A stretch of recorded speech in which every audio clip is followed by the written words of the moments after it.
Dan aku melihat seorang malaikat lain yang kuat turun dari sorga, berselubungkan awan, dan pelangi ada di atas kepalanya, dan mukanya sama seperti matahari, dan kakinya bagaikan tiang api. Dalam tangannya ia memegang sebuah gulungan kitab kecil yang terbuka. Ia menginjakkan kaki kanannya di atas laut dan kaki kirinya di atas bumi. Dan ia berseru dengan suara nyaring, sama seperti singa yang mengaum. Dan sesudah ia berseru, ketujuh huruf itu memperdengarkan suaranya.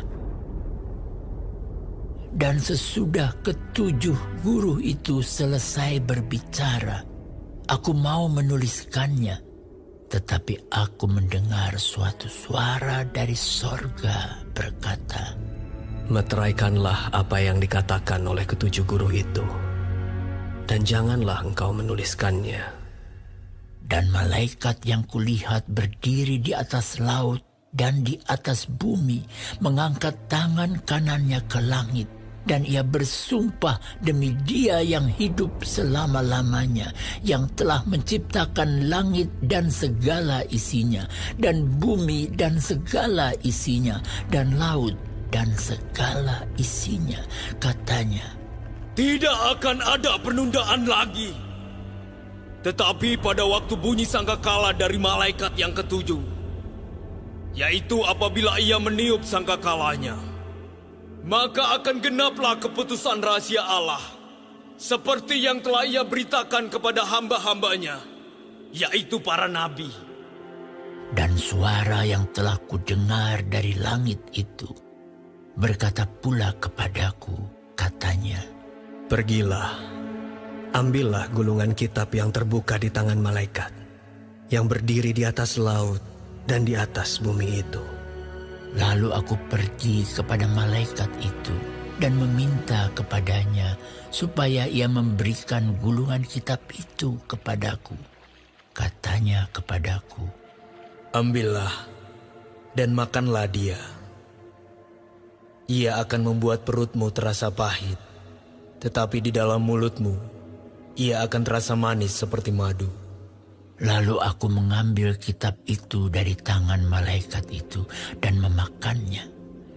Di dalam mulutku ia terasa manis seperti madu, tetapi sesudah aku memakannya, perutku menjadi pahit rasanya. Maka ia berkata kepadaku, "Engkau harus bernubuat lagi kepada banyak bangsa dan kaum dan bahasa dan raja."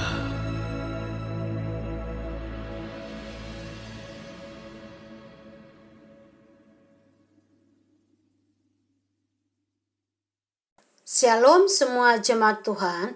Kembali kita di dalam pendalaman Alkitab Clear Sight.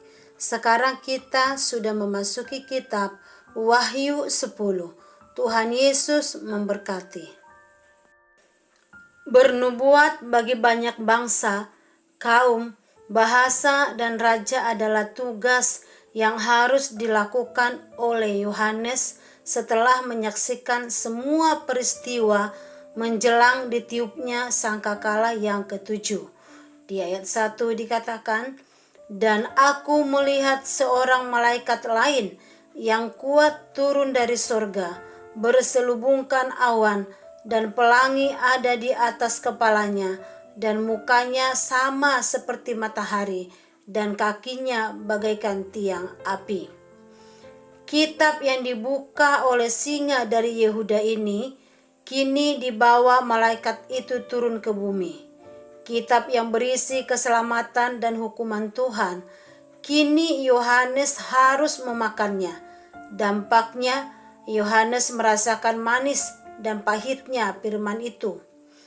Firman itu manis bagi orang yang taat dan yang merespon akan firman Tuhan tersebut. Pahit bagi yang menolak untuk taat. karena akan ada konsekuensinya. Inilah juga yang dialami oleh Nabi Yehezkiel. Itu dikatakan di dalam Yehezkiel 3 ayat 3. Lalu firman-Nya kepadaku, "Hai anak manusia, makanlah gulungan kitab yang kuberikan ini kepadamu, dan isilah perutmu dengan itu." Lalu aku memakannya, dan rasanya pahit seperti madu dalam mulutku.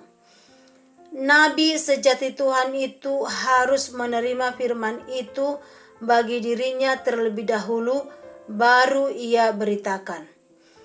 Walau disebutkan bahwa gulungan kitab itu kecil, yang membawanya adalah malaikat yang kuat, dan meski kecil, isi kitab itu penting untuk disampaikan, bukan hanya kepada orang umum, tapi kepada raja, pemimpin negara, bangsa, dan kaum. Akan tetapi, tidak semua yang dinyatakan kepada Yohanes akan dinyatakan kepada manusia, sebab ada juga yang tetap menjadi rahasia Tuhan.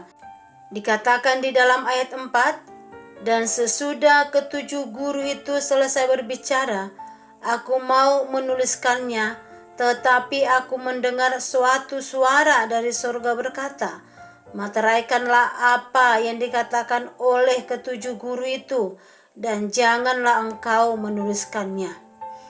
Yohanes diminta untuk tidak mencatat suara 7 guru itu. Namun hal itu akan segera terjadi, bahwa murka Tuhan itu akan terjadi dan pasti terjadi. Tuhan sudah banyak memberikan kita waktu dan kesempatan untuk kita mempersiapkan diri kita di dalam menghadapi penghakiman-Nya kelak. Karena akan ada kesempatan itu tidak akan ada lagi. Penundaan itu tidak ada lagi. Oleh karena itu, bila saya dan saudara telah sering mendengar dan mengalami peringatan dari Tuhan, apakah melalui pembacaan dan dengar firman Tuhan, melalui pemimpin rohani kita, melalui orang tua rohani kita, komunitas rohani kita, atau melalui situasi dan kondisi yang kita alami, janganlah kita abaikan. Mari datanglah kepadanya dan berbaliklah dari dosa-dosa kita, karena itulah yang terbaik. Di ayat 5-7 dikatakan, "Dan malaikat yang kulihat berdiri di atas laut dan di atas bumi, mengangkat tangan kanannya ke langit, dan ia bersumpah demi Dia yang hidup sampai selama-lamanya, yang telah menciptakan langit dan segala isinya, dan bumi dan segala isinya, dan laut dan segala isinya," katanya, "tidak akan ada penundaan lagi." Tetapi pada waktu bunyi sangkakala dari malaikat yang ketujuh, yaitu apabila ia meniup sangkakalanya, maka akan genaplah keputusan rahasia Allah, seperti yang telah ia beritakan kepada hamba-hambanya, yaitu para nabi. Amin. Tuhan Yesus memberkati.